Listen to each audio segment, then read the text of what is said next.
somos parte de la Universidad Adolfo Ibáñez, de la Escuela de Gobierno, y hace 4 meses, para los que no me conocen, tengo el gusto de dirigir a este equipo y poder ir avanzando en nuestros distintos planes.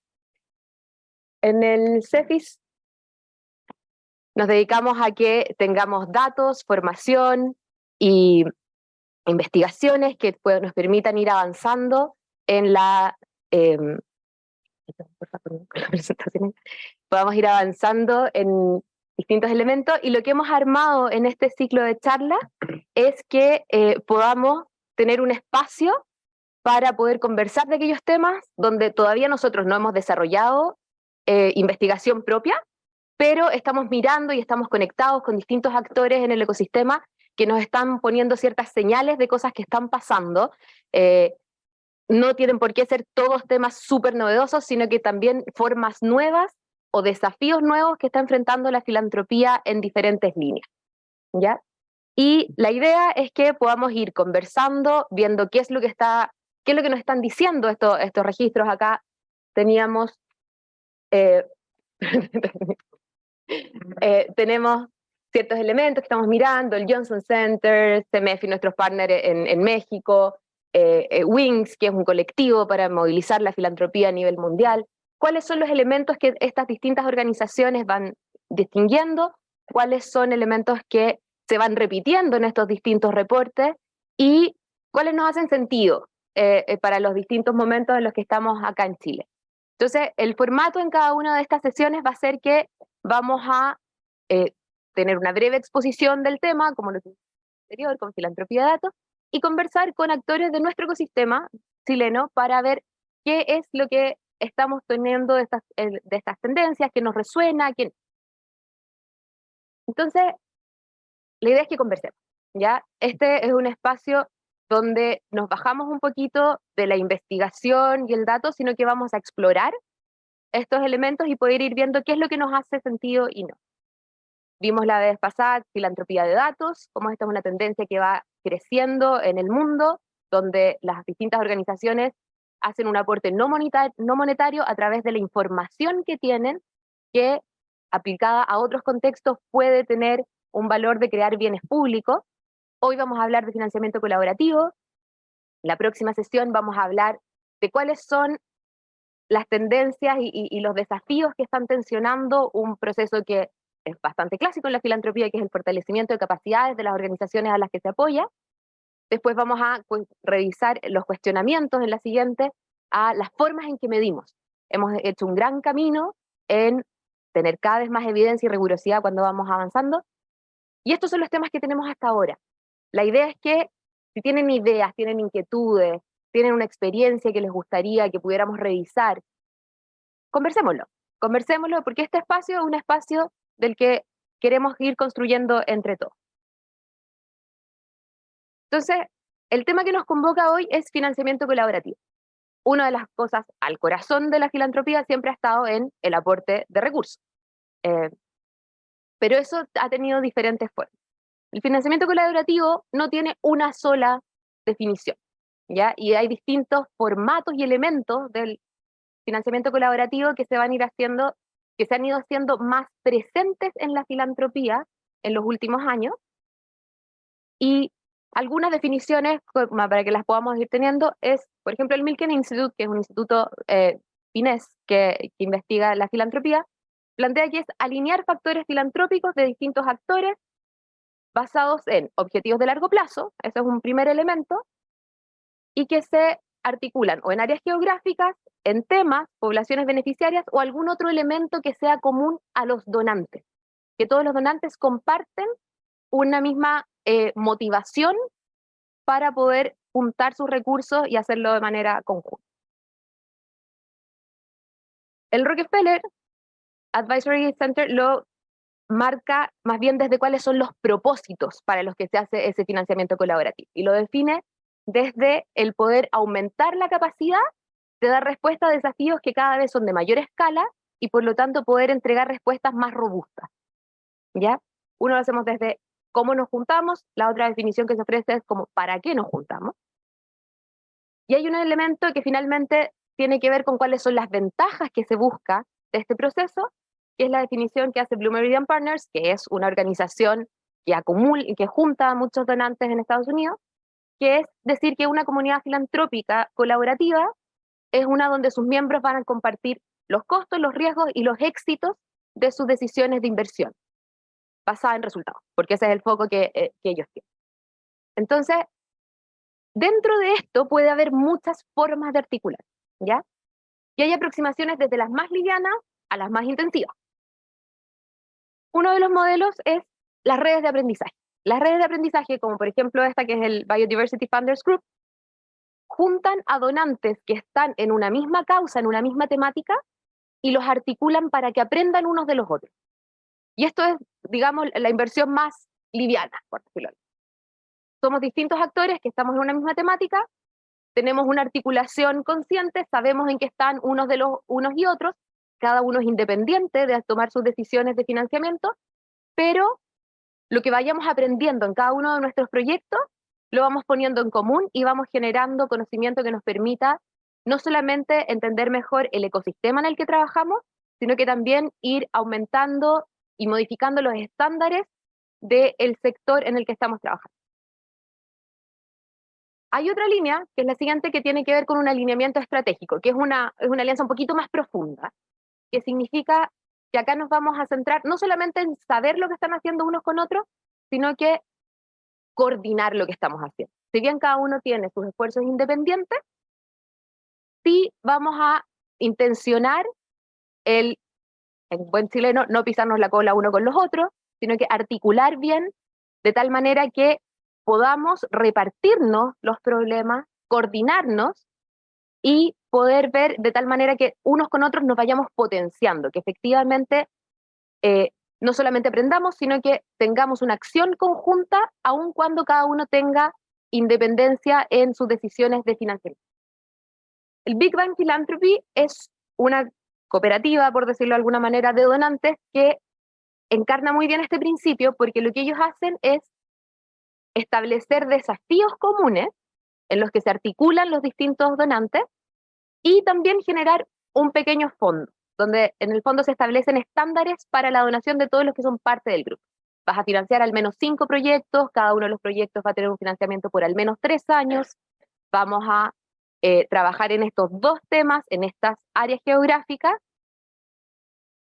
y entre todos vamos a procurar que todas las necesidades que están en estas áreas se vayan resolviendo, con un horizonte temporal relativamente semejante, de tal manera que también nos demos tiempo unos a los otros para ir avanzando.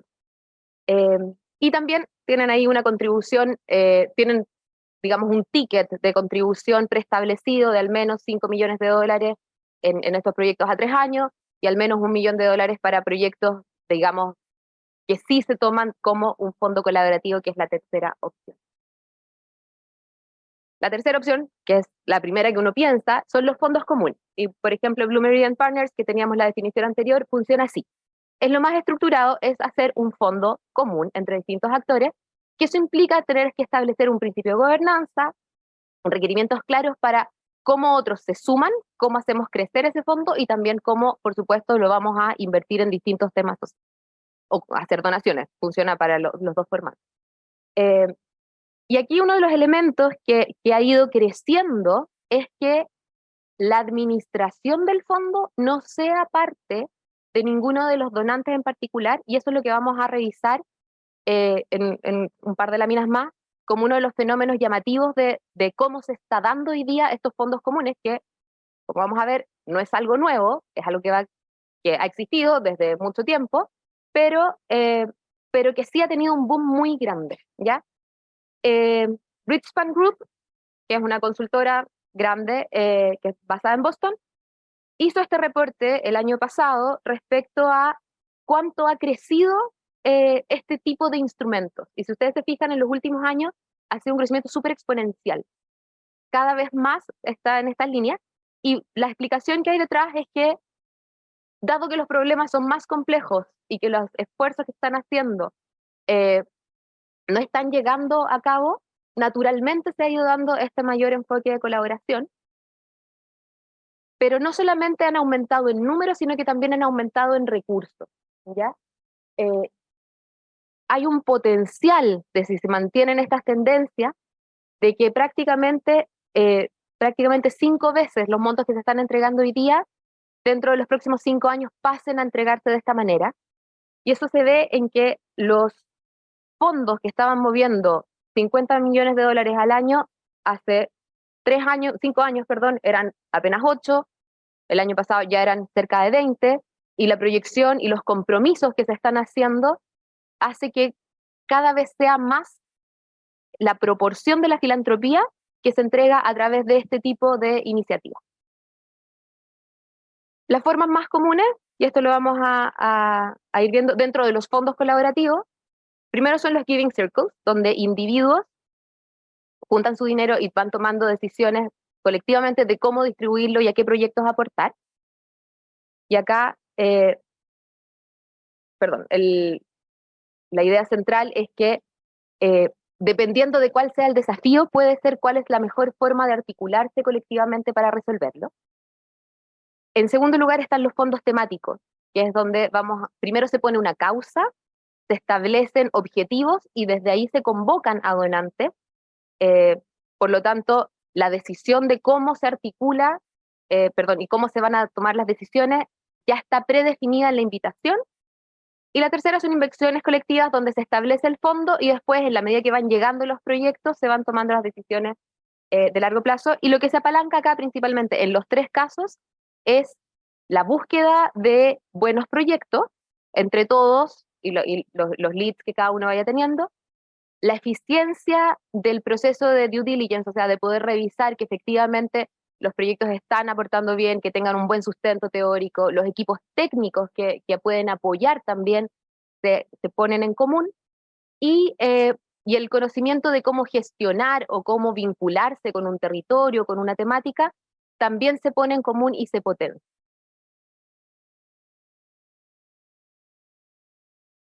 No toda inversión que se hace en grupo es necesariamente un proyecto colaborativo, ¿ya? De financiamiento colaborativo. Y hay 3 elementos distintivos que es importante tener en cuenta.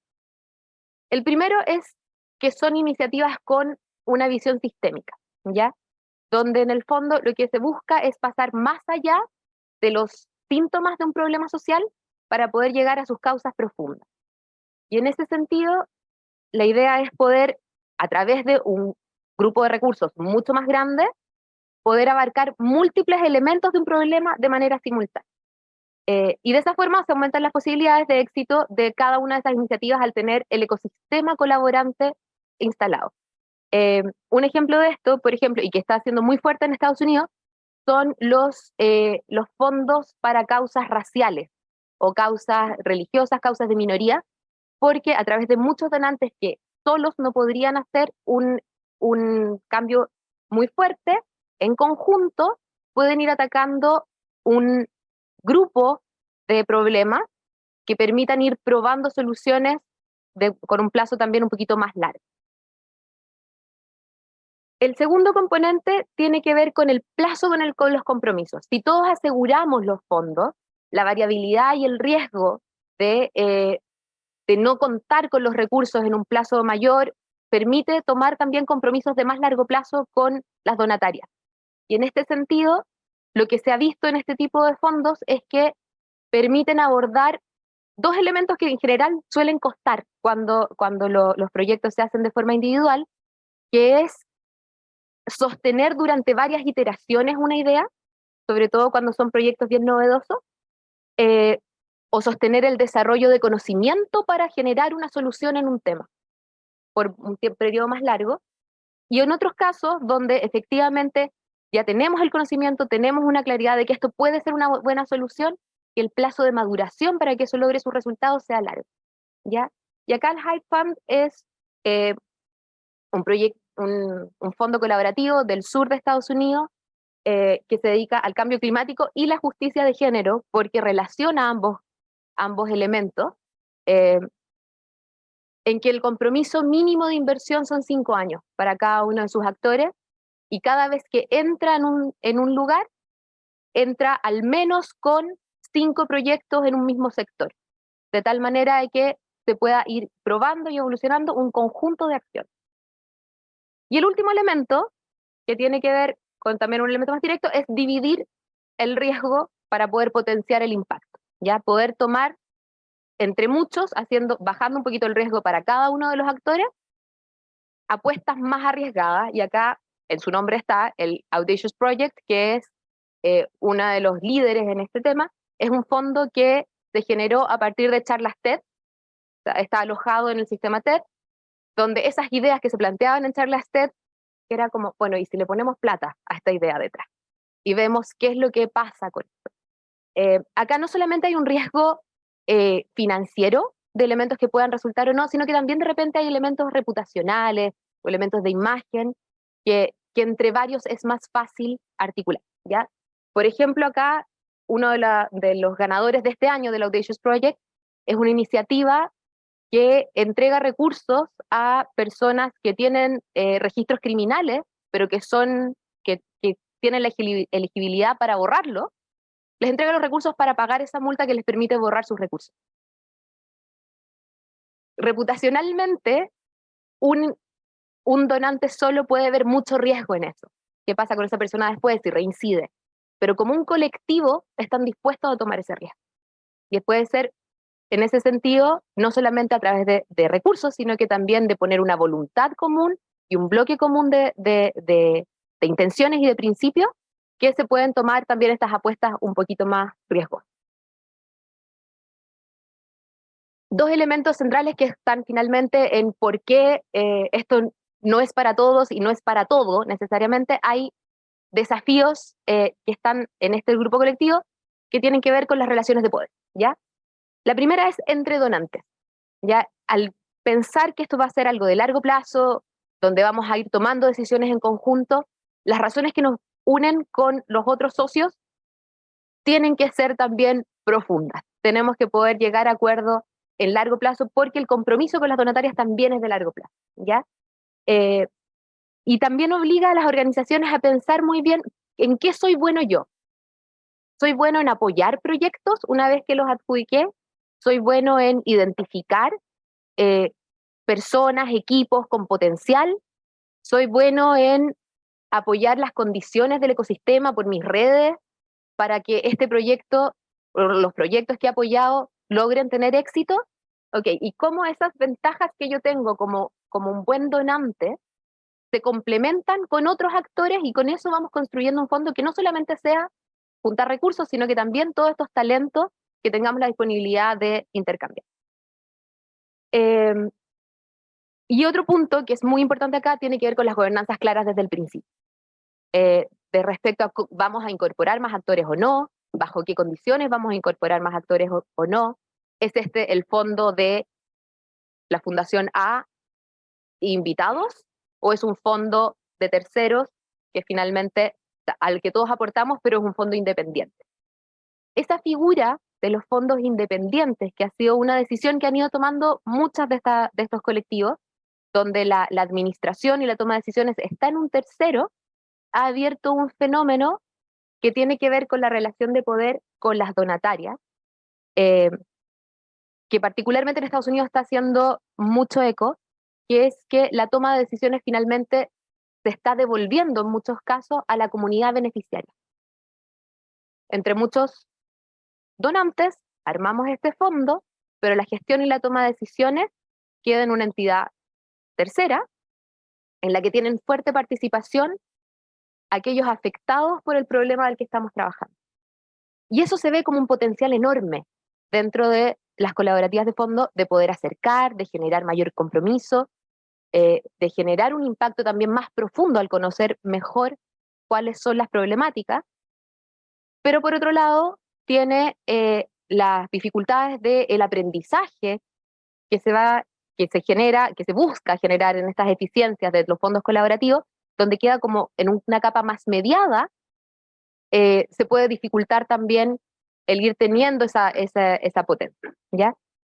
Pero particularmente en temas de minorías, en temas de poblaciones más marginadas, esta figura ha sido eh, un gran valor reconocido de esta forma de financiamiento. El otro lado, el lado no positivo, de esta mayor concentración de donantes tiene que ver con un punto que destacaba el Stanford PACS en su guía de filantropía efectiva, con la que nosotros colaboramos también, que es que al ir concentrando estas decisiones de múltiples donantes en solo grupos de proyectos, esa toma de decisiones de mayor concentración pudiese tener a largo plazo un efecto negativo en la pluralidad de la sociedad civil que se financia. En el sentido en que si antes éramos 10, cada uno tomaba sus distintas decisiones y podíamos tener distintos criterios y apoyábamos a 20 organizaciones distintas. Si ahora los mismos 10 tomamos una sola decisión de financiamiento, podemos ir apostando siempre a los mismos caballitos, por decirlo de alguna manera, y la sociedad civil se vuelve menos plural. Y eso es un riesgo que en el fondo finalmente hay que ir balanceando. Por un lado, porque si miramos estas dos balanzas, uno es, le damos mucho más poder a la sociedad civil, por otro lado es, le podemos quitar oportunidades de desarrollo. Ninguna cosa es ni blanco ni negro, pero la reflexión es a tener en cuenta estos elementos al momento de ir diseñando las distintas estrategias de financiamiento colaborativo. ¿Ya? Eso es un marco general de elementos que hoy día se están conversando respecto a esta figura, y la invitación ahora es que escuchemos de parte de 3 representantes de distintos tipos de inversión colaborativa y filantropía colaborativa, que nos cuenten en qué están hoy y tengamos una pequeña conversación después y vamos a ir incorporando preguntas. Creo que había una falla con las preguntas en el chat, así que me avisan que se puso un correo electrónico, contacto@cefis@uai.cl, para que puedan enviar por ahí sus preguntas también, tanto de esta parte como después de las presentaciones de los panelistas, ¿ya? Así que les voy a dejar primero con Francisca Reuter. Francisca es la directora ejecutiva de Fundación Ilumina, y Fundación Ilumina, acá. Fundación Ilumina es su otro sombrero es coordinar dentro de Misión Multiplica, que es una iniciativa, un fondo colaborativo dentro de distintas fundaciones. Nos va a contar un poquito en qué están. ¿Necesitas, por favor? Sí, ¿ya me las puedo ver ahí? Sí, la vas a poder ver. Ya. Bueno, buenos días. Yo soy la Fran Reuter, soy directora ejecutiva de Fundación Ilumina, pero ahora vengo en realidad con otro sombrero, que es por haber sido una de las... Sí, ahí estamos. Por haber sido una de las personas que partió en un proyecto muy bonito de colaboración que se llama Misión Multiplica. Y lo que les voy a contar un poco es qué es lo que hace Misión Multiplica, de qué es lo que se trata, pero sobre todo cómo ha permitido el financiamiento colaborativo, que es lo que nos junta hoy día. Entonces, ¿con este? ¿Sí? De contarles un poquito de historia, yo creo que el 2020 lo que pasó fue que un grupo de directores ejecutivos que estábamos en fundaciones donantes, nos empezamos a dar cuenta de que la forma en que estábamos operando, o sea, la forma en que estábamos distribuyendo nuestros fondos, generaba algunas externalidades negativas. Una de ellas es que había muchos procesos de postulación. Si tú eras una organización pequeña que trabajaba en infancia y querías recibir fondos de las fundaciones donantes, te veías más o menos obligado a hacer una cosa que, como lo voy a decir, pero era como una especie de compra huevos. Tenías que ir a una fundación que abría un fondo y luego ir a la siguiente y luego ir a la tercera. Hay algunos que asienten aquí en la sala, me imagino que lo habían vivido. Entonces, los que estábamos del otro lado nos dijimos, ¿sabes qué? Esto no es tan buena idea, esto no le está haciendo bien a esta pequeña organización, que más usualmente eran 4 personas, o sea, había una persona dedicada todo el día a perseguir estos fondos, ¿ya? Entonces dijimos, ¿sabes qué?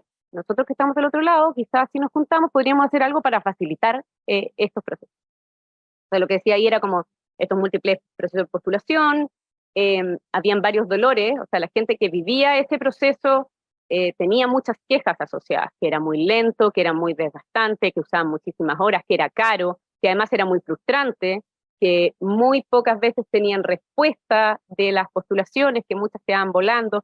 Me encanta que hay gente en esta sala que asiente. Entonces eso quiere decir que no estábamos tan lejos. Y bueno, lo que nos dimos cuenta es que había hartos espacios para mejorar eso, o sea, que podíamos hacerlo mejor.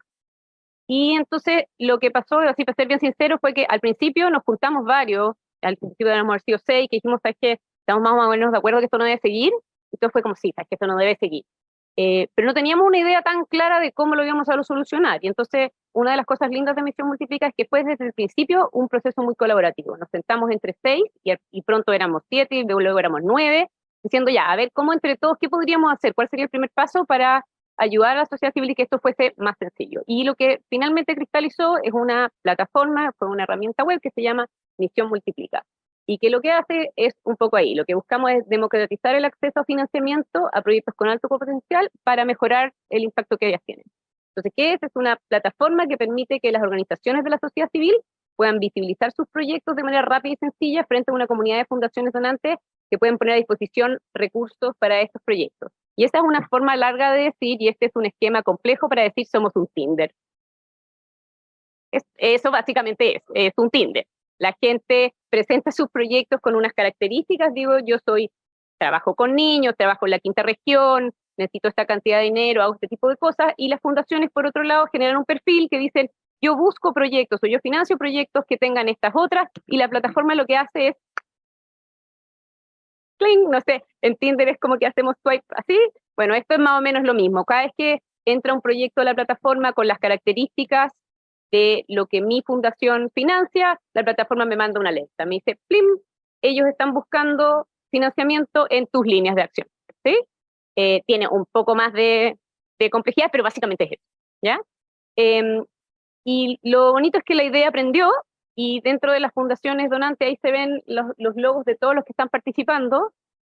Somos ya 18 fundaciones donantes que participan, y una de las cosas lindas es que estas 18 ha sido siempre como muy participativa. Este es un grupo que le hace seguimiento al proyecto de Misión Multiplica de manera bastante frecuente, una vez al mes. Entonces, entre todas hacemos que esto ocurra, y entre todas tomamos las decisiones de cómo va avanzando, ¿ya? Entonces, esta es la lámina como más compleja para decir somos un Tinder. La cosita de la mitad es el match. De la izquierda, en realidad, lo que hacen, más que poner unas características, es una ficha de presentación, que es otra de las ventajas, porque decimos, en vez de postular con un proyecto completo, largo, que utiliza muchísimas horas del director ejecutivo, postule con esta ficha. Esta es una ficha corta, una ficha que cualquier director ejecutivo debiera poder llenar en 2 horas, porque te pregunta qué es lo que haces, dónde lo haces, cómo lo haces, qué esperas lograr. Y lo que queremos que suceda es que las fundaciones donantes puedan tomar solo una decisión inicial de si quieren seguir avanzando contigo. Entonces, me resonó mucho de parte de la presentación anterior, porque en este caso, nosotros sí permitimos que las fundaciones donantes sigan con sus propios procesos de donaciones tras la plataforma. Entonces, Misión Multiplica es como un primer paso. Lo que permite es como hacer que fundaciones que tengan un foco muy específico no pierdan su tiempo postulando a fondos en los que no calzan, porque esto es una forma rápida, como decir, como sí, sigue por aquí, no sigas por allá. Entonces, ¿hasta ahí se entiende bien? ¿Sí? Ya, entonces el primer paso fue hacer andar la plataforma, que está la Lilia aquí, que es la coordinadora, suena más fácil de lo que realmente es. Y estábamos muy contentos, y ahora efectivamente la plataforma funciona. Este, por ejemplo, es un pantallazo de cómo yo, que estoy en la Fundación Donante, veo la plataforma atrás. Lo que están ahí en la lista son los proyectos que calzan con mi fundación, y lo que yo hago es mirar y decir, este proyecto lo puedo abrir, leo esa ficha, clic, si me interesa mi directorio, esto es algo que podría financiar eventualmente. No, sabes que en realidad está lejos de mi línea de financiamiento ahora. Eso permite que, lo que queremos que suceda es que las fundaciones además tengan como feedback relativamente rápido. Y en general esto sucede más o menos rápido. Les voy a mostrar aquí las cifras generales de cómo ha ido este proyecto. Entonces, ya hay 706 organizaciones de sociedad civil que se han registrado en Misión Multiplica. Es decir, que estamos contentos. Eso es una cifra significativa, fue relativamente rápido. Hay 4.900 más que se generaron entre esas postulaciones y las fundaciones donantes. Eso quiere decir, de esas 700 organizaciones, bueno, que presentaron 806 fichas de presentación. Entonces, como ven, cada una de esas fichas de presentación hace match con más de una fundación, ¿ya? Eso es lo lindo, eso es lo que queríamos que pasara. Y el 77% de esas recibe declaración de interés, o sea, les decimos de vuelta al tiro sí o no, o siga participando. ¿Okay? Y el proceso sigue luego, después de ese match, sigue en el canal de cada una de las fundaciones donantes. O sea, después de esto, si yo hago match contigo y te digo, sí, me interesa, yo te invito en general a un proceso que continúa directamente conmigo o con cualquiera de las otras 18. Entonces, no solucionamos todo el problema, solucionamos un pedacito del problema. ¿Okay? Y ahora lo que voy a hablar es más de lo técnico, qué sé yo, es como, ¿qué es lo que pasó después? una vez que esto ya estaba andando, y eso es lo que nos trae acá un poco, que fue empezar a hacernos cargo de las externalidades positivas de que la plataforma existiera, porque empezó a pasar que habíamos varios interesados en un mismo proyecto, y el proyecto a veces pedía menos de lo que estas 5 juntas estaban dispuestos a dar. Entonces empezaron a pasar cosas. Y yo diría que básicamente son 3 cosas principales las que pasaron. Uno es que empezamos a cofinanciar, que ya sucedía un poco antes, no digamos que esto es la primera vez que todo había pasado. Lo que pasa es que antes pasaba como un poco a ciegas. O sea, en ese proceso que tú postulabas por un lado, yo postulaba por el otro, recibía las 2 platas y después al final, en mitad de año, ambos nos enteramos que estábamos cofinanciando. Ahora pasa un poquito antes. Lo otro es que empezamos a hacer una cosa bien interesante, que vamos a hablar un poquito más, que se llama seguimiento colaborativo. No solamente ponemos la plata, sino que cómo acompañamos este proyecto, cómo hacemos lo que decíamos siempre, nuestros due diligence, y lo hacemos juntas, para disminuir su carga. Y lo tercero que empezó a pasar es cómo hacemos convocatorias juntas, que también se junta un poco con lo que estaban hablando. Entonces, yo creo que ya me estoy pasando tiempo, ¿no? Ah, ya. Cofinanciamiento, lo que empezó a pasar básicamente es 2 o más organizaciones eligen un proyecto para apostar. O sea, le decimos más que sí, después pasan nuestros procesos y les decimos que sí. Y en los últimos años, sobre todo aquellos que estamos financiando en áreas como infancia y educación, esta posibilidad creció de manera muy importante. Yo diría que cuando yo entré a la fundación en la que yo trabajo, el porcentaje de proyectos que yo cofinanciaba, 20 o 30. Hoy día, ¿cuánto es 8 de 9? Pero algo así como el 80 y tantos % de mis proyectos son cofinanciados. Y además, entre los proyectos que ha habido con financiamiento, ha pasado algunos que les ha crecido mucho. Hay un proyecto en particular que tiene 6 financistas. Y todos esos pertenecemos a Misión Multiplica. Y eso es inusual. O sea, no había sido tan común en los años anteriores. Por ejemplo, claro, 8 de nuestros 8 proyectos, 7 tienen cofinanciamiento. Esta otra cosa que pasó, que una vez que estamos cofinanciando, ya, cada una de estas fundaciones entregó los aportes que había comprometido, lo que sea. Hemos avanzado esa estrategia para acompañar esos proyectos de manera colaborativa, porque el segundo problema de esta atomización era que ya se ganaban los 3 fondos y luego habían 3 personas que te pedían informes, y 3 personas que te pedían rendición financiera, y 3 personas que te pedían reuniones, y cada una de esas te pedía cosas distintas, porque uno quería los beneficiarios directos, el otro quería el seguimiento de la tabla Gantt, y el otro quería...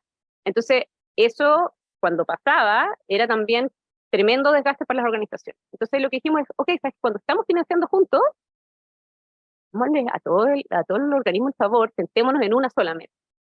Y este es un proceso que está sucediendo, bueno, que había sucedido antes también, pero que ahora está sucediendo de manera como más formal. Entonces, una de las cosas que pasó también a la luz de Misión Multiplica es que un grupo de estos directores ejecutivos nos reunimos y dijimos, a ver, hagamos como una especie de protocolo, hagamos qué pasos tenemos que hacer para acompañar a estas organizaciones de manera colaborativa y disminuir su carga de gestión con respecto a las donaciones que reciben.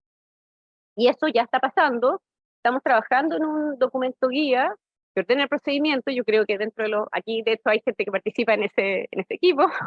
Y dentro de poco probablemente ya vamos a tener como un primer protocolo de acompañamiento conjunto. ¿Hasta ahí? ¿Sí? ¿Se entiende? ¿Fácil? Y lo tercero es que empezaron a pasar otras cosas que yo considero muy bonitas, que empiezan a pasar estas convocatorias conjuntas, porque antes además, lo que comentábamos al principio, educación de una fundación se abría en marzo, educación de la segunda se abría en junio, el tercero era en agosto, entonces las organizaciones iban como tratando de agarrar recursos durante todo el año, nunca terminaban su presupuesto, porque uno le contestaba en marzo, otro contestaba, entonces dijimos ya, ¿qué tal si ponemos por lo menos a los que están donando en temáticas semejantes, abramos un proceso al mismo tiempo, ¿ya? Entonces, eso ya está pasando, empezó a pasar el año pasado, y este año estas son las 4 convocatorias que están propuestas dentro de la plataforma Misión Multiplica. Eso significa que se abre un periodo de postulación, por ejemplo, para las iniciativas en educación. Entonces, hay un mes en el que todas las fundaciones, todas las OSC que presentan proyectos de educación, saben que deben postular en ese mes, porque así las fundaciones que financian en educación al mismo tiempo evalúan esos proyectos, y eso permite que como que se ordene un poquito el calendario. Y además facilita las otras cosas, el seguimiento colaborativo, y facilita el cofinanciamiento final, cuando hay como un ciclo que se alinea.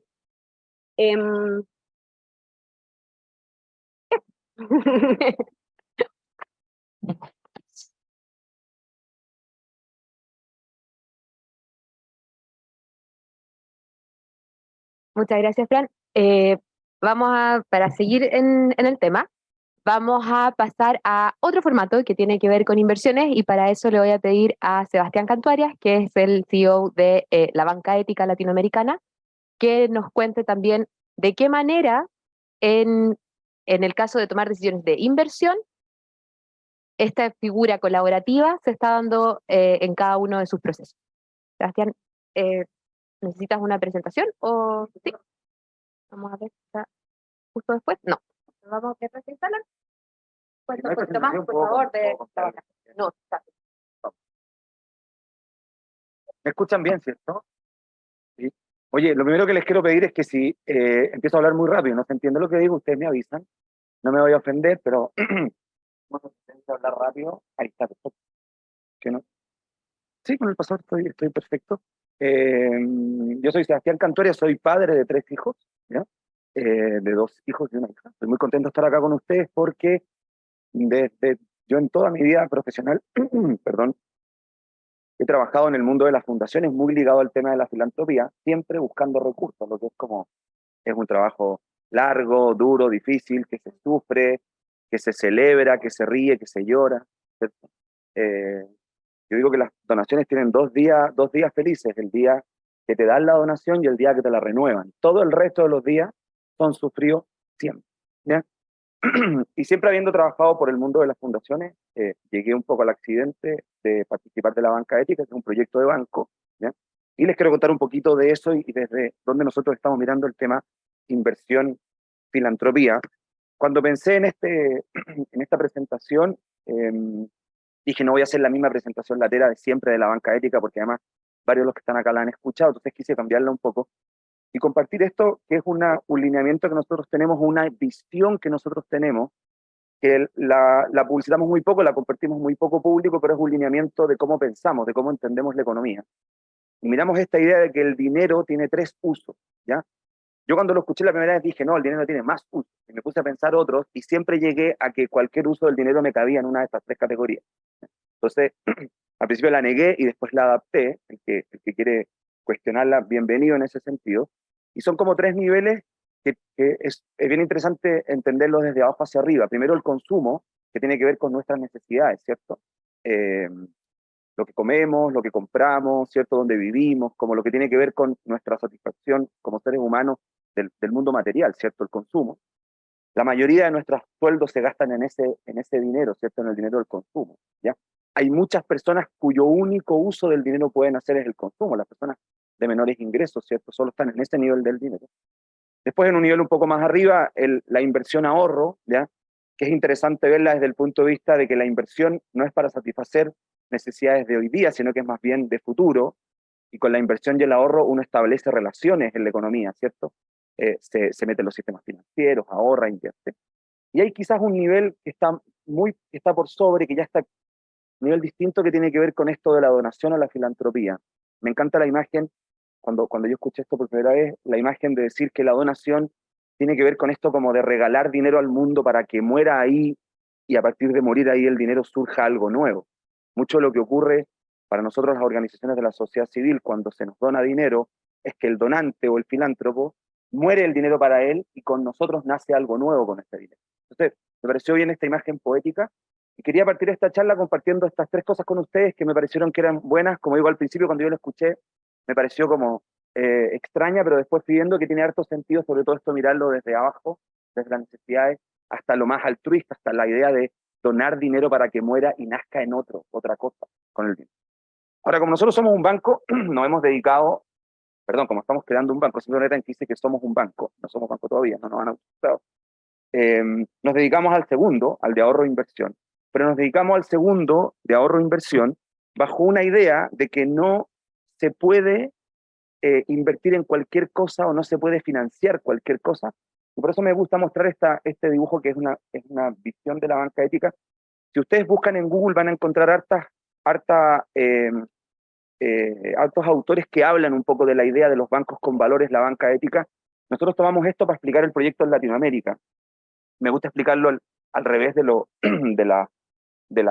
reloj, digamos, partir por los criterios explícitos de inversión.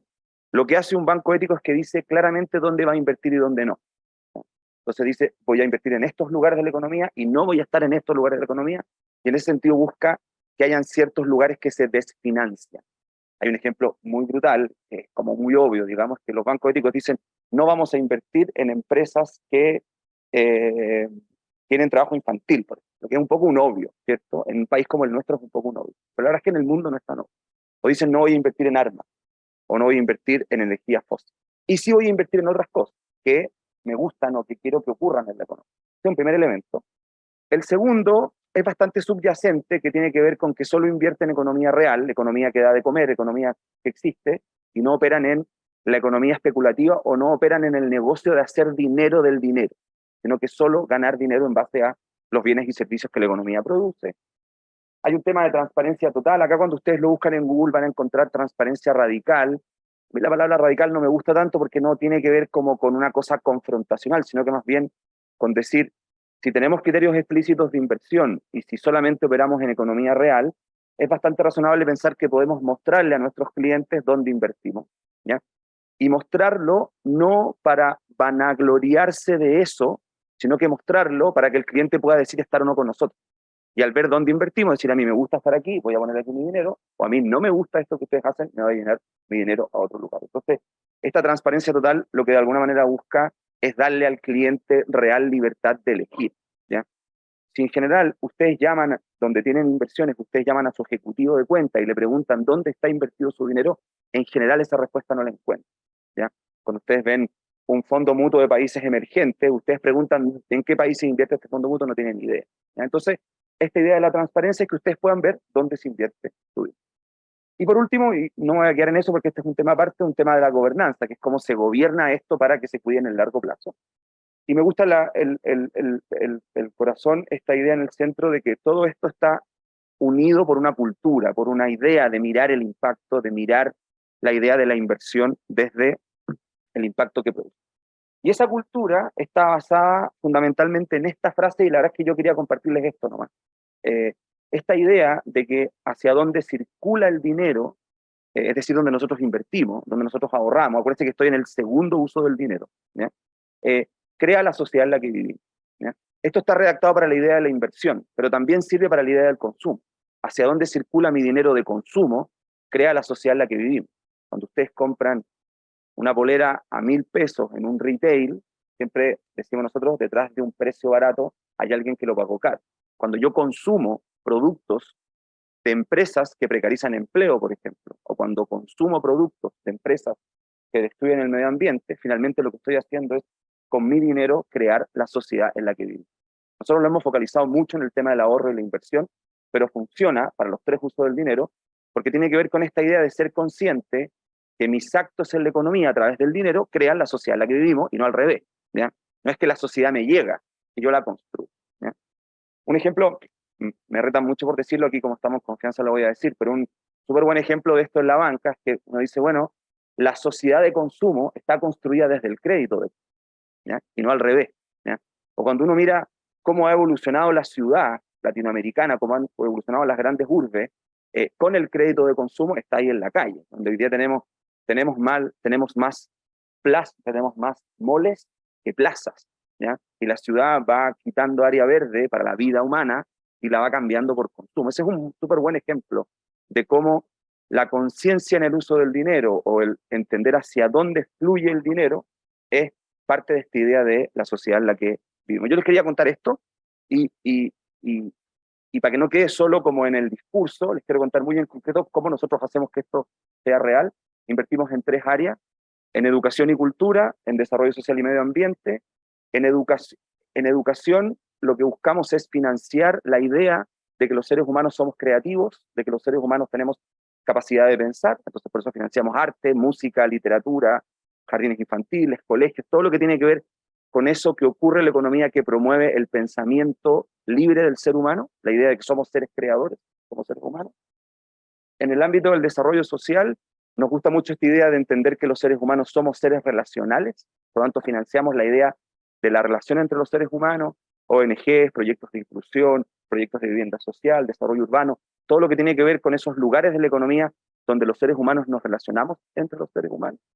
Y la tercera área de medio ambiente, que tiene que ver con esta idea del ser humano con la naturaleza, ¿ya? De la relación del ser humano con la naturaleza.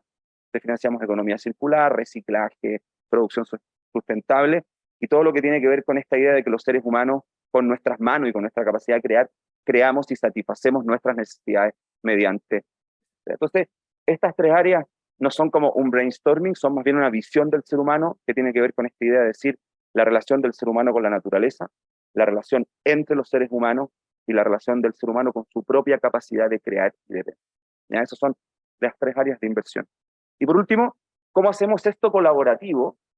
Este es el capítulo 4, creo, de nuestro reporte impacto. Ustedes lo pueden descargar, es un reporte súper entretenido que hicimos en el ánimo de compartir el know-how que hemos ganado en esto con la comunidad inversora, con la comunidad filantrópica, ¿ya? Y lo que hacemos desde el punto de vista colaborativo es que tenemos tres tipos de inversionistas. Tenemos un inversionista institucional, ¿ya? Tenemos 14 inversionistas de alto patrimonio, que son familias de alto patrimonio. 14 es un número pequeño, pero la verdad es que tampoco hay tantas familias de alto patrimonio en Chile, ¿ya? Por lo tanto, es un número bien representativo de los inversores de alto patrimonio que están preocupados del tema de la inversión de impacto y que han ido tomando conciencia de la importancia de cómo sus inversiones construyen sociedad. Y además tenemos lo que nosotros llamamos inversión ciudadana de 825 inversionistas, que son personas como las que están presentes en esta sala, o personas de a pie, que invierten desde 100.000 pesos hasta 50 millones de pesos en ser parte. Cuando nosotros financiamos un colegio, por ejemplo, estos tres tipos de inversionistas juntan el dinero que financiamos y financiamos un colegio, le damos un crédito a un colegio, hacemos inversión en ese colegio, siempre la lógica de lo colaborativo, ¿ya? Y lo interesante, por eso me gusta contarlo y con esto termino, es que es bien interesante, si ustedes suman estos 9 millones de dólares, 4,517, es más o menos la cantidad de dinero que nosotros hoy día tenemos invertido en la economía, son más o menos 20 millones de dólares, ¿ya? Y fíjense que de esos 20 millones de dólares, un tercio lo tienen los profesionales, compañías de seguros, fondos de inversión. 4,5 de esos 20 millones de dólares lo tienen estas familias de alto patrimonio, que como digo, han hecho un compromiso súper importante en transformar la economía chilena latinoamericana, pero casi la mitad de nuestra cartera está con este perfil de inversionistas ciudadanos, ¿ya? Esto es un número que nosotros mostramos ex post, estos son 5 años de trabajo, pero cuando partimos quisimos hacer esto de que la idea de que el uso consciente del dinero, o que la filantropía o la inversión social o la inversión de impacto no era algo exclusivo de las personas o de las fundaciones o de las familias que tenían alto patrimonio, sino que era algo que también podía ir bajando un nivel y generar esta conciencia en el uso del dinero mucho más ampliamente respecto de la transformación de la economía. Entonces, estamos bien contentos por ese resultado, porque gran parte de lo que hacemos cuando invertimos, una parte de eso viene de los grandes filántropos, de las grandes inversiones de impacto, pero una parte viene de ciudadanos de a pie, trabajadores, gerentes, abogados, médicos, ingenieros, que parte de su patrimonio, parte de sus inversiones, ven que puede tener sentido canalizarlas a través de esta. Todo esto lo hacemos en una página web que es bancaeticalat.com, donde funciona como una fintech. Y un poco lo que queríamos transmitirles es eso, es que hay una fuerza muy grande cuando la sociedad va tomando conciencia de que hacia dónde mueve el dinero filantrópico, hacia dónde mueve el dinero de inversión y también el dinero de consumo, cómo el dinero se va moviendo. En ese sentido estamos siendo grandes constructores de la sociedad. Cuando reciclamos, somos constructores de la sociedad. Cuando votamos, somos constructores de la sociedad. Cuando criamos a nuestros hijos, somos constructores de la sociedad. Y también somos grandes constructores de la sociedad en nuestro sector de la economía, en la filantropía, en la inversión y en el... Muchas gracias.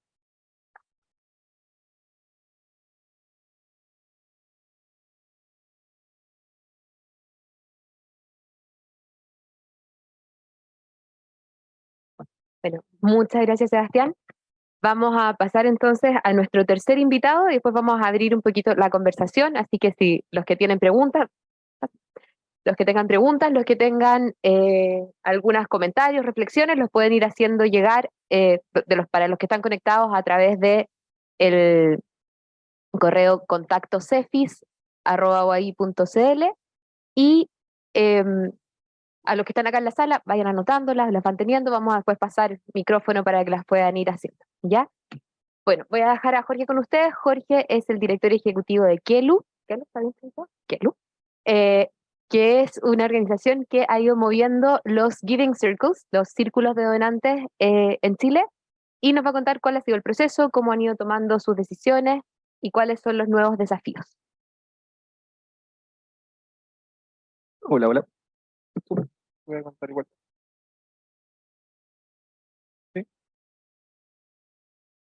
¿Cómo están? Les presento Fundación Kelu, que nos gusta decir que es un método simple, pero poderoso para aportar a esta sociedad.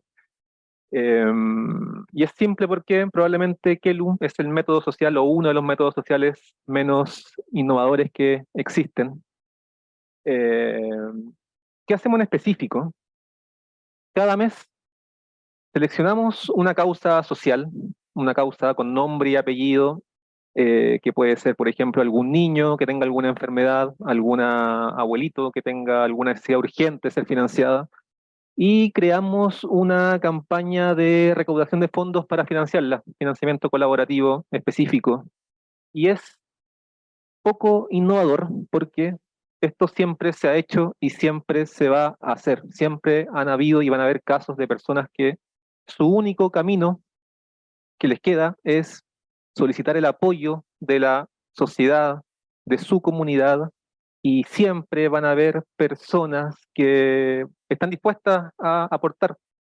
Este es un caso que a nosotros nos gusta decir de democratización de la filantropía en la práctica, y siempre van a haber personas que van a aportar porque, bien lo dice el profesor Humberto Maturana, el doctor Humberto Maturana, somos seres biológicamente amorosos, está dentro de nuestra esencia como humanidad, como seres humanos.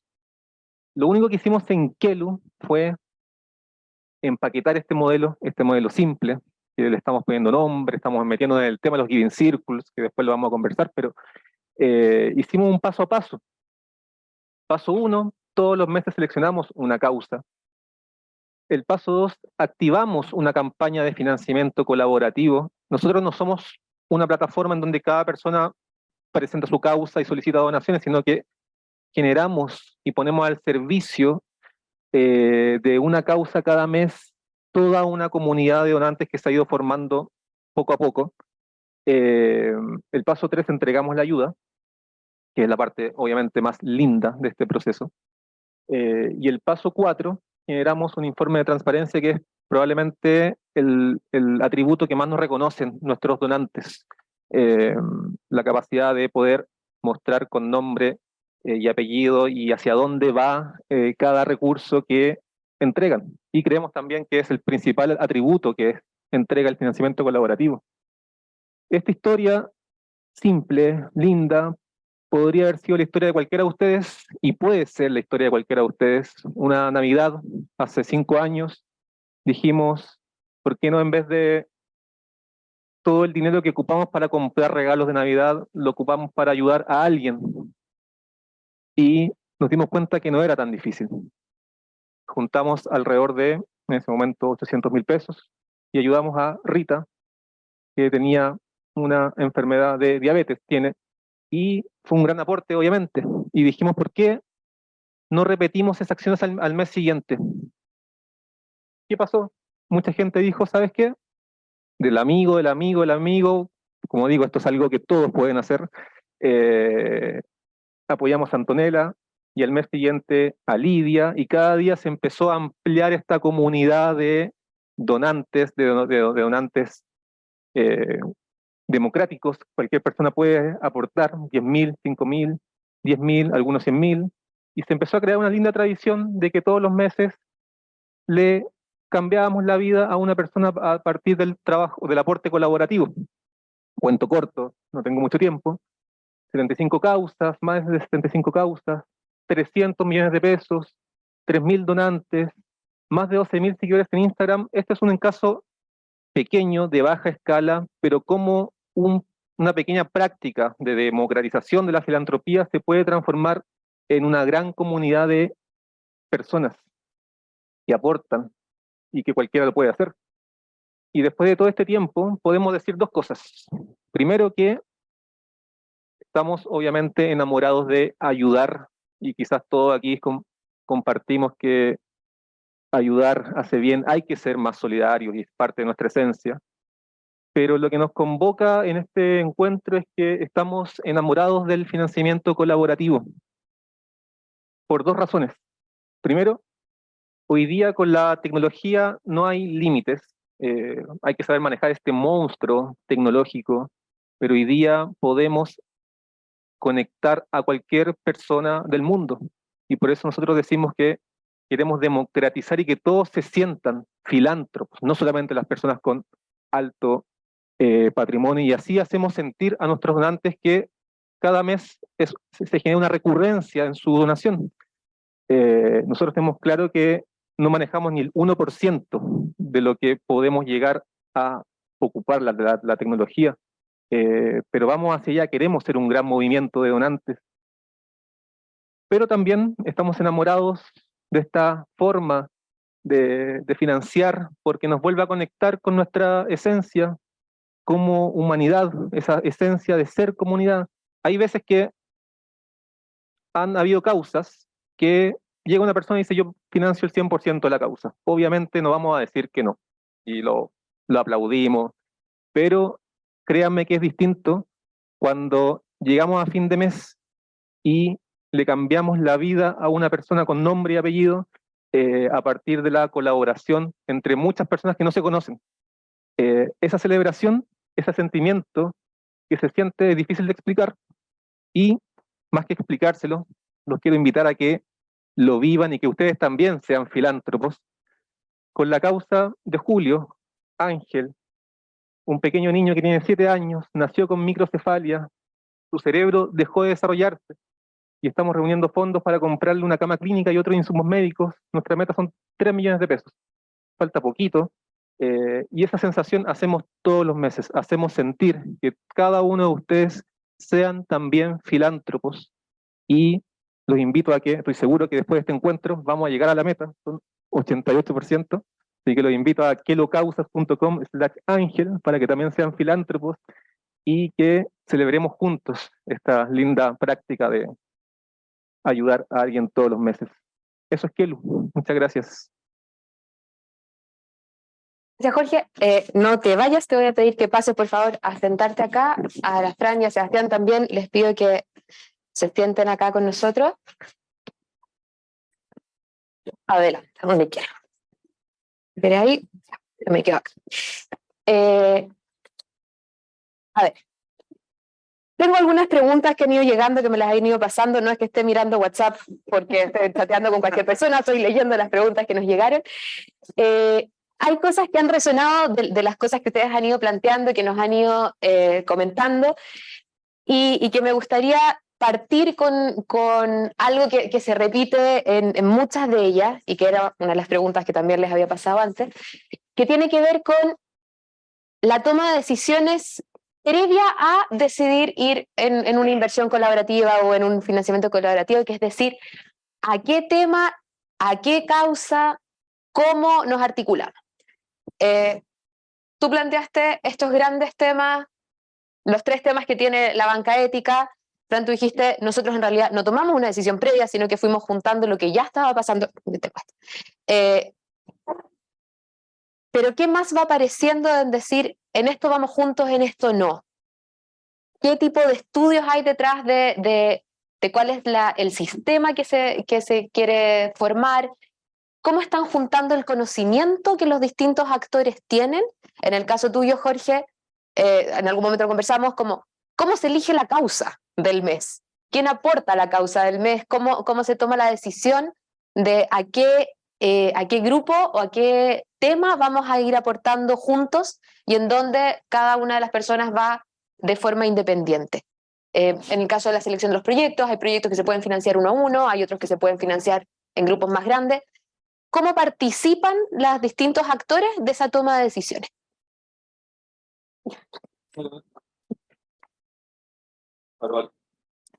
Sí.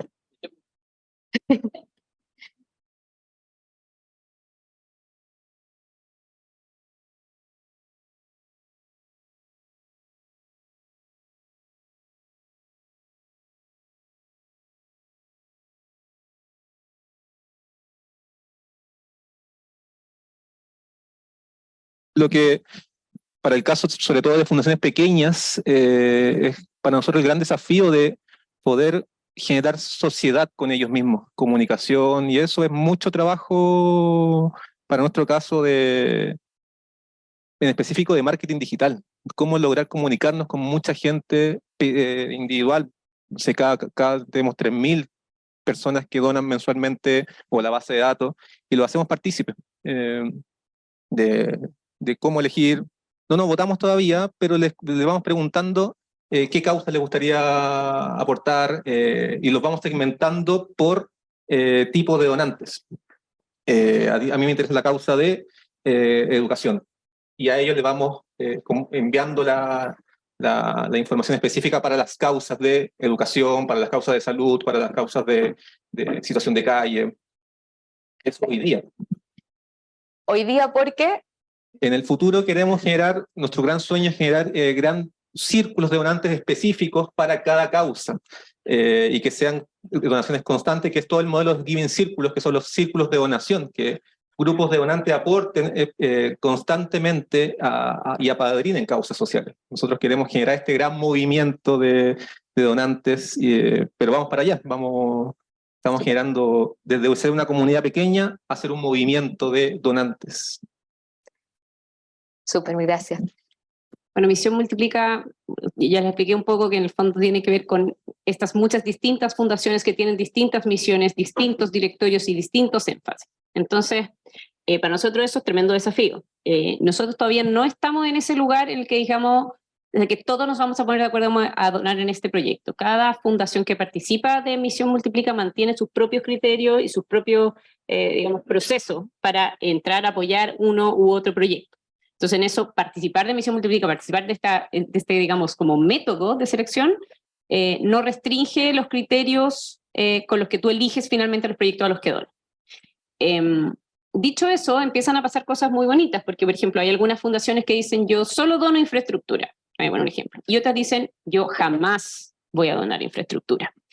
Y, sin embargo, ambas pueden estar donando a la misma organización, porque esa organización pidió infraestructura y capacitación de su personal, y una fundación dice, yo financio capacitaciones, y la otra dice, yo financio infraestructura. Si hubiesen presentado un proyecto que tenía una sola de las dos cosas, se hubiesen mutuamente excluido. Y sin embargo, gracias o porque Misión Multiplica existe y permite poner todas esas cosas, pueden haber dos fundaciones donantes que aportan al mismo proyecto desde distintas áreas. Entonces, eso ha sido lindo y eso ya está pasando. Pero sí, como ese sueño de que todos nos ponemos de acuerdo, decimos cuáles son los criterios con los que vamos a aportar, eso yo creo que es un paso siguiente que podría tener como otras lógicas, digamos. Por ahora hemos optado por darle libertad de criterio a las organizaciones con las que participan. Si es que me equivoqué, algunos de los que participan de Misión Multiplica están aquí, pueden levantar la mano y aportar. Eso. No, pero está súper bien, o sea, en el fondo es uno de los elementos que se ve y como plantea Philanthropy Together, que es una de estas consultoras que se dedica a este proceso, precisamente es todo un abanico de posibilidades de coordinación, o sea, no solamente tenemos que ir todos en la misma línea. Sebastián, ¿ustedes cómo abordan el tema de la toma de decisiones respecto a qué proyectos elegir y cómo eso se vincula o no a la decisión de cada uno de los inversionistas? Acá, como es inversión de impacto, hay una parte de la evaluación que es una evaluación de riesgo de crédito como si esto fuera cualquier banco. Y hay muchas personas que piensan que porque esto es banca ética es un poco más laxa respecto de lo financiero tradicional, y la verdad es que es igual en términos de mirar balance, estado financiero, fuentes de pago, exigencia de garantía, es idéntico, ¿ya? Y es idéntico porque esa rigurosidad está muy buena, porque esto es una inversión y el inversionista espera recuperar su inversión. Entonces, desde el punto de vista de lo financiero es idéntico a un banco tradicional. Lo que nosotros agregamos es una evaluación de impacto, y es una evaluación de impacto que tiene dos ejes, ¿no? Para explicarlo muy en simple. Uno, como eje, lo que expliqué, un poco de nuestros lineamientos, de nuestra manera de mirar el ser humano, de estas tres áreas, en el fondo. Entonces, ¿cómo contribuye una empresa al desarrollo, a las necesidades de la relación con la naturaleza, o a la relación entre los seres humanos, o al desarrollo del ser humano de su capacidad de pensamiento libre, como en esas tres áreas? Pero mucho de lo que hacemos también es que observamos que el cliente que nos pide un financiamiento tenga condiciones de posibilidad de hacer lo que dice, ¿ya? Y la verdad es que Es complejo, pero es bastante simple. Si yo tengo un hogar de ancianos y lo voy a visitar y el hogar de ancianos está sucio, uno ve claramente que no hay condiciones de posibilidad de hacer bien lo que dice que hace, ¿ya? Y la verdad es que lo hacemos un poquito en ese nivel de cualitatividad. Entonces observamos la complejidad del problema que la empresa aborda, ¿ya? Un grupo de un hogar de ancianos en una comuna vulnerable es distinto que un hogar de ancianos en una comuna de alta renta, por ejemplo. Son complejidades distintas. Entonces vemos la complejidad de lo que la empresa aborda, y el segundo eje es las condiciones de calidad, o sea, cómo hace eso que dice que hace. Y como es una evaluación ex ante, antes de invertir, lo que decidimos es si le creemos o no le creemos, ¿ya? No tenemos condiciones de verificar si eso es verdad o no, más allá de evaluarlo y observarlo. No hacemos una evaluación de impacto porque es una cuestión que tiene que ver con decidir antes si decidimos entrar o no entrar. Entonces hacemos una evaluación que tiene que ver con eso, con mirar la complejidad de lo que hacen y las condiciones de calidad con las que abordan esa complejidad en todos los ámbitos, ¿ya? Con una infinidad de grises que ustedes se mueren, porque en el fondo nos dice, por ejemplo, no vamos a financiar agricultura que destruye el medio ambiente. Y tú vas a ver un agricultor que tiene unas condiciones laborales espectaculares, que no siempre se ven en el agro, ¿cierto? Pero que por un lado tiene condiciones laborales espectaculares, pero por otro lado sigue ocupando agrotóxicos en la producción de la tierra. Y uno dice, bueno, ¿financiamos o no financiamos? Entonces, cada inversión, cada proyecto que nosotros evaluamos, que aprobamos por nuestro comité de impacto y nuestro comité de riesgo de crédito, tiene que ver una mirada cualitativa de cuánto le creemos a esa empresa que puede lograr ese impacto que dice que lo. ¿Ya? Y una vez que lo hacemos, se lo presentamos a los inversionistas, y los inversionistas toman la decisión y eligen, ¿ya? Y pasa mucho que hay inversionistas que dicen, oye, ¿por qué estás financiando esto? Nos ha pasado mucho que incluso los inversionistas nos cuestionan, oye, este proyecto, ¿qué están haciendo? Por ejemplo, hemos financiado mucho cine. Hoy día los inversionistas nos acompañan financiando cine, pero al principio decían, ¿por qué estamos financiando cine? ¿Qué impacto tiene el cine? Y teníamos que argumentar por qué pensábamos que el cine sí, ¿ya? O colegios cuyos sostenedores tienen vínculos políticos, por ejemplo. Estoy hablando de todo el espectro político, de todos los ámbitos de lo político. Tenemos que tener eso. Entonces, es un poquito una cualitatividad que hacemos proyecto por proyecto. Claro, pero finalmente el inversionista toma la decisión frente a la información que ustedes toman. Este es uno de los elementos que se destacan como centrales en este tipo de inversiones, es precisamente el poder dejar a expertos y juntar a los mejores expertos, que en el caso de ustedes tiene que ver con la calidad de inversión, en el caso de lo que contaba Francisca, con la forma de hacer filantropía de forma institucional. En el caso de lo que plantea Jorge, tiene que ver con confianza y generar ese vínculo de confianza, de transitividad persona a persona, con un ejercicio de transparencia y dejarlo en actores que se concentran en eso para que las personas individuales o las instituciones una a una puedan facilitar sus procesos. Quiero abrirla, como no nos queda tanto tiempo, quiero abrir las preguntas acá a los que están en la sala, como para que se escuchen el Zoom. Les tengo que hacer pasar el micrófono, así que o sea, lo tengo claro, voy a partir acá solamente por cercanía de micrófono. Hola, ¿cómo están? Primero... Espérate, es que están haciendo interferencia. Ya, hablen entonces con el de... Ya, perfecto.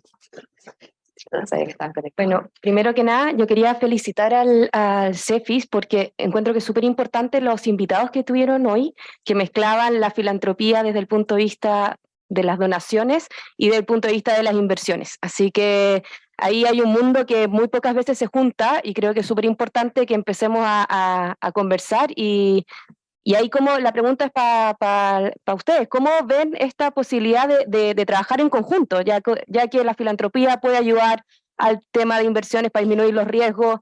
¿Ven ahí alguna forma de colaboración? ¿Tienen algo pensado?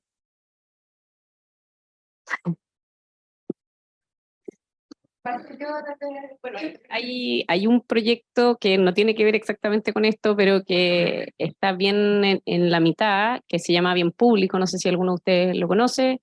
Es una forma bien interesante de apoyar proyectos sociales que efectivamente hoy día tiene una cosa que es como una especie de mezcla entre inversión y filantropía.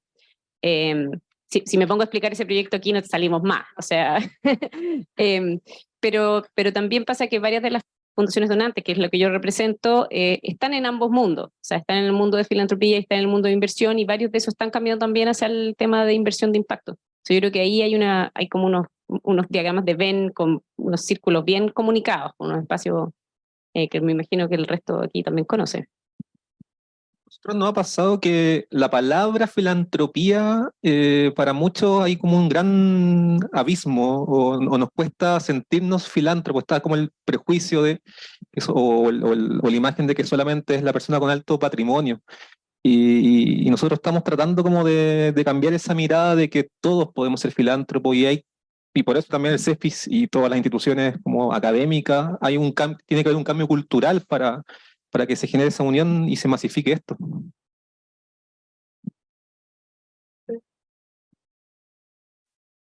No, espérate. Para que tomemos otra pregunta. No, en esa línea, para nosotros desde el CEFIS es entender que esto es un continuo. Es un continuo donde tenemos la inversión tradicional, la inversión de impacto con distintos matices, y la filantropía. Hay quienes dicen que la filantropía es la última inversión de riesgo, porque en el fondo, ya como lo dijo Sebastián en algún momento, el retorno no lo espero monetariamente, sino que eventualmente habrá un retorno en otras cosas, pero estoy dispuesto a tomar ese riesgo. Pero después, desescalando hacia atrás, también hay problemas donde esa figura no es la más necesaria, o incluso cuando vamos hablando, y este es un tema que lo conversamos mucho con la filantropía institucional, la sostenibilidad muchas veces puede pasar por una figura mixta de inversión y de filantropía, donde las capacidades que se vayan desarrollando, porque el problema va a persistir en cierto plazo, ¿ya?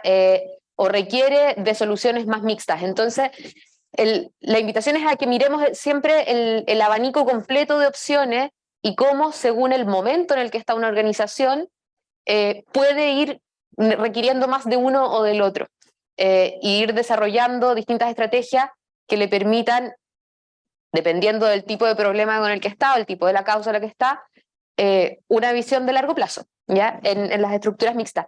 Solo un dato, el último que tenemos es del 2017, pero cuando uno mira a las organizaciones sin fines de lucro en Chile y su estructura de recursos, hay aproximadamente un 45% de esos recursos que viene de recursos públicos, ¿ya? Que por lo tanto se puede entender que son el pago por un servicio que se presta al Estado.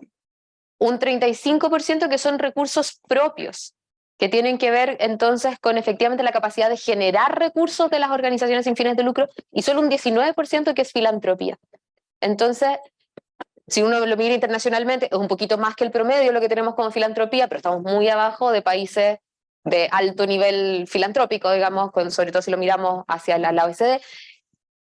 Pero nadie vive solo de filantropía o solo de inversión, sino que efectivamente hay figuras mixtas, y lo que tenemos que avanzar es precisamente en esa construcción.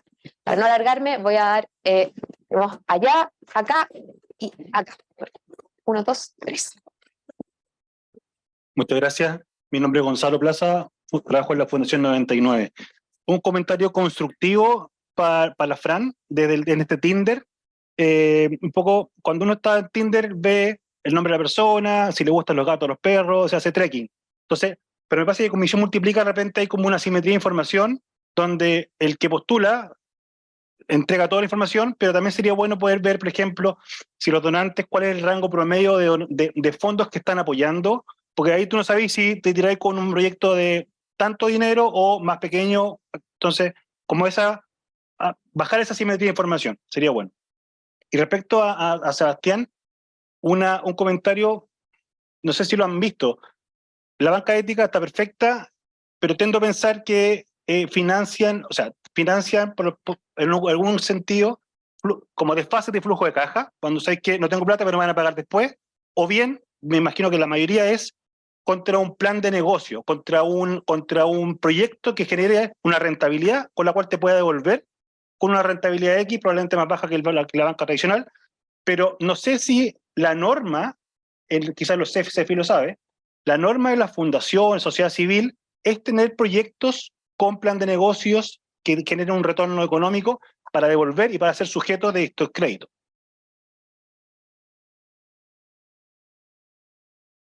Sí, No sé si se han encontrado con... no, está súper buena la pregunta y nos pasa mucho que efectivamente, fundamentalmente lo que hacemos es que financiamos los flujos futuros de una empresa o de una ONG o de una empresa. Hay mucho lo que financiamos que son empresas también tradicionales que hacen un negocio tradicional y que quieren cambiar, avanzar hacia cuestiones de impacto. Entonces, efectivamente es una cuestión que más tiene que ver con el cómo funciona la banca. Nosotros no hacemos equity, no porque no queremos, sino que porque decidimos tener foco en el tema del crédito, por un tema de especialidad, porque no se puede hacer todo. No hemos hecho ni filantropía, ni equity, ni capital en el fondo, porque hemos decidido poner foco y quedarnos ahí y hacernos especialistas en esto y ser buenos en eso. Y efectivamente lo que hacemos es que le decimos a la empresa cuál es tu primera fuente de pago, de dónde vienen los ingresos con los que el dinero le va a devolver a los inversionistas. Y ahí buscamos el justo equilibrio entre cómo esos ingresos vuelven a la empresa y cuánto de esos ingresos se fugan de vuelta al inversionista como rentabilidad también, porque hay un tema ahí de un equilibrio. Y además viene la segunda pregunta, que es la pregunta más difícil, es la pregunta de qué pasa si falla, o sea, qué otras cosas tú tienes, qué garantías tienes, qué otras posibilidades tienes de poder pagar este crédito si ese flujo no se da. Y una lógica me encantó como lo dijiste tú, muy como cero innovadora, es como ha funcionado el mundo del crédito desde que existe el mundo, digamos, que es como, yo te presto, pero cuéntame de dónde me vaya a poder pagar la plata que te voy a prestar en el fondo. Entonces, está muy en esa lógica. Y efectivamente, hay un espacio de muy poca innovación porque es la manera en que funciona el sistema financiero. Y en nuestro plan de negocio, nuestro propósito es no ser un outsider, sino que estar dentro del sistema financiero para desde ahí producir cambio. Entonces, efectivamente, somos bien tradicionales porque nuestra idea es cambiar lo tradicional y para eso hemos buscado ser parte de lo tradicional también.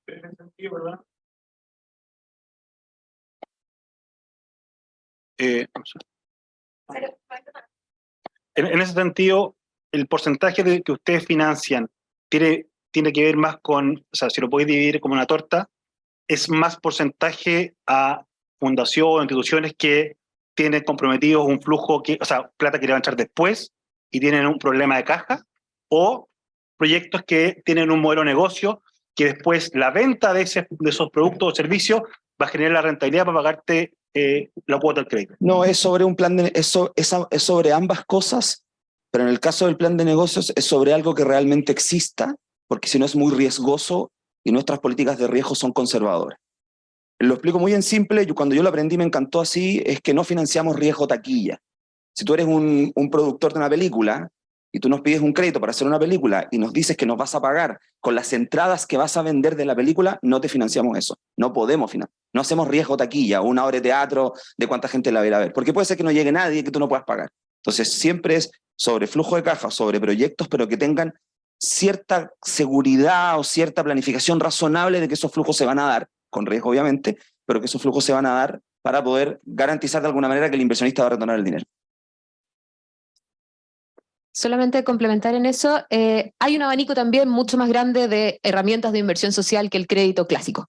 Y uno de los desafíos que tenemos, una de las cosas que estamos mirando acá en el CEFIS y con distintas organizaciones que son más expertas en esto que nosotros, Latimpacto, GSG, etcétera, que tienen más elementos avanzados, es que en este abanico hay también una necesidad de regulación al respecto. Por ejemplo, los créditos contingentes de ingreso, los créditos contingentes a servicios prestados, digamos,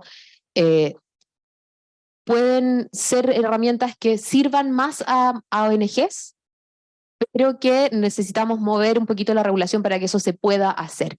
Y quiénes son los actores que pueden entrar en esa conversación también cambia, porque tenemos regulación al sistema bancario y está muy bien que así sea, porque es relevante, pero hay herramientas que están siendo innovadoras en distintos lugares del mundo, que se prestan mejor para las ONG, que hoy día todavía no están tan desarrolladas en Chile.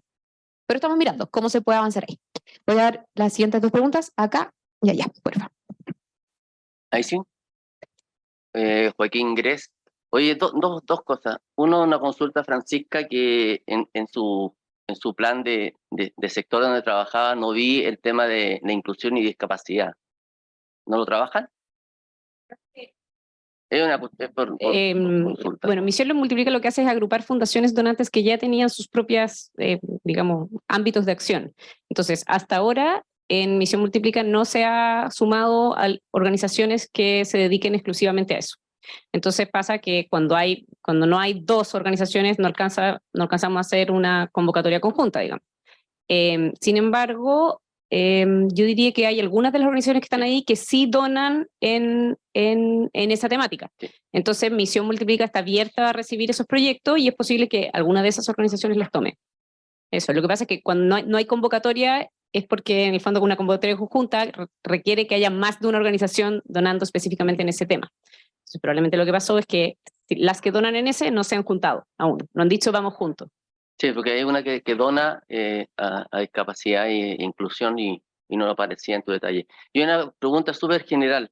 ¿Qué pasa con claro, siempre hablamos del sector filantropía, el donante y al que se recibe la donación, de privados? ¿Y el Estado colabora en algo en esto? ¿Han visto alguna posibilidad de que el Estado participe? Porque el Estado participa súper mal en las fundaciones, para qué hablar del tema, de otro tema, que eso no son fundaciones, pero yo creo que el Estado también debería participar en estas buenas ideas, porque la tuya es excepcional, tu idea la encuentro genial, pero no sé si el Estado participa algo, tienen alguna llegada con el Estado para también obtener recursos. Es un tema, yo creo.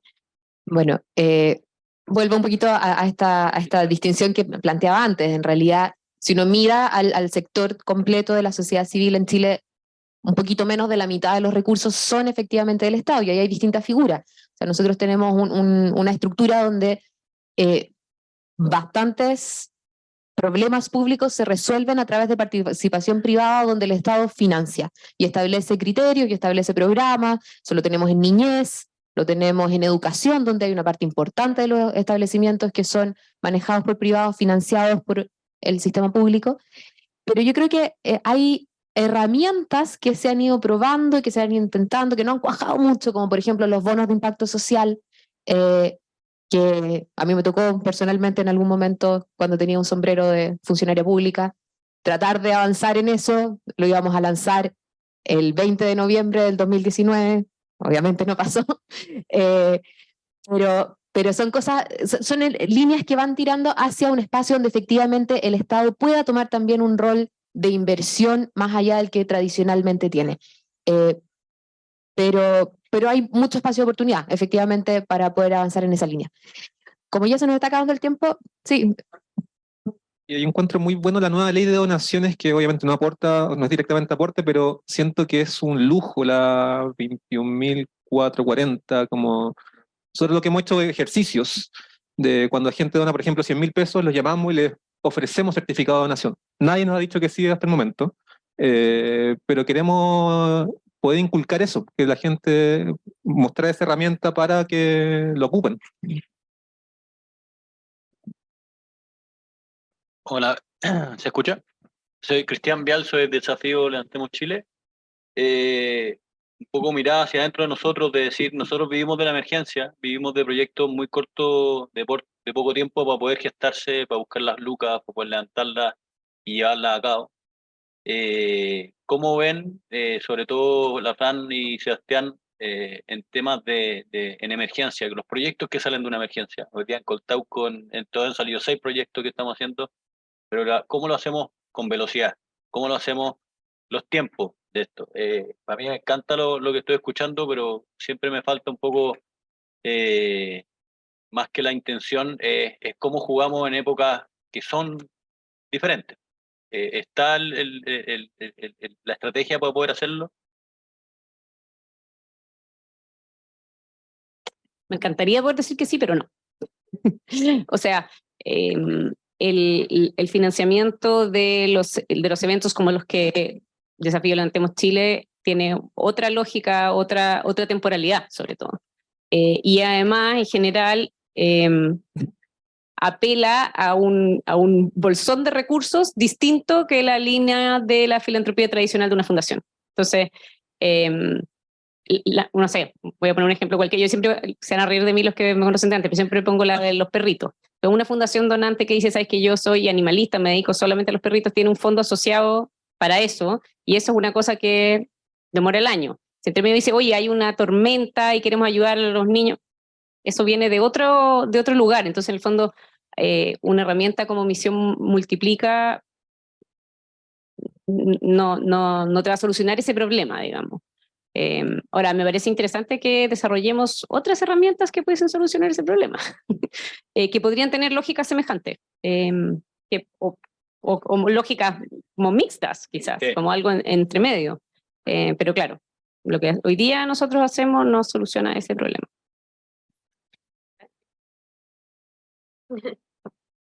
Sí, nosotros hacemos todos los meses campaña, nos equivocamos una y otra vez, acertamos otras veces, pero jugamos o sea, aplicamos la urgencia en el donante. Y ahí lo importante yo creo que es la transparencia, que cuando uno pide dinero para una emergencia, obviamente apela al corazón, es fácil, o no sé si es fácil, pero es más efectivo, pero hay que ser 100% transparente para que la recurrencia exista.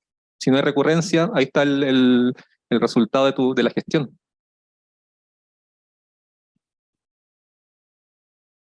Sí, sí, te agradezco la pregunta y un poco para compartir una mirada. Yo soy bien amante de la idea de que en el caso de las emergencias,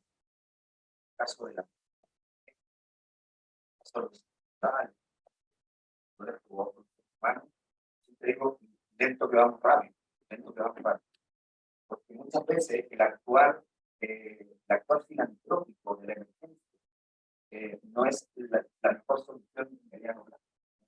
Está lleno de literatura, lo dicen los organismos internacionales, también lo vivimos la propia. Es que la reconstrucción después de un desastre natural, la emergencia después de un desastre natural es el primer paso de la reconstrucción, de la solución de largo plazo. Hay una anécdota que yo siempre cuento que me encanta, que una señora en Cerro Valparaíso que me dice, estamos súper contentos porque todos tenemos media agua. Antes de las media agua éramos una pura junta de vecinos, producto de las media agua nos peleamos, ahora somos 5 juntas de vecinos. Pero no importa porque estamos todos contentos porque tenemos.